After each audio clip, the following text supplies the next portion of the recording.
And he had just gotten out when we were starting to shoot the documentary. Not only had he just gotten out, but so this whole time in the 12 years, we didn't know that he hadn't been to California several times, because in all of his letters he was saying, I'm watching you, I'm around the corner, I'm watching you from work, all these knew kind of where we were and what we were doing.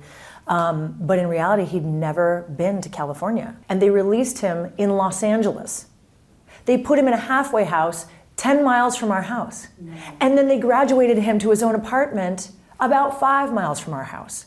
And it took me 3 months of lobbying with his superior probation officer, and because the first phone call I made was, oh yeah, sorry, there's nothing we can do. That's just how it rolls. And I was like, how it rolls? He's never been to California. You just gave him a lovely paid vacation to live 5 miles down the house, or down the street from our house. This is insane. So it took 3 months of lobbying. My U.S. attorneys thankfully helped me and got him returned back to Ohio. We will always look over our shoulder, because now that we've done the documentary, I can't imagine he's... Yeah, I mean, what do you think? It's weird. It's another thing that we don't always talk about. You know, I've brought it up to Kaya, and she's like, Mom, I don't want to talk about it. And I'm like, no, I get it. And yet for me, I'm back in that space again where I'm like, what if? The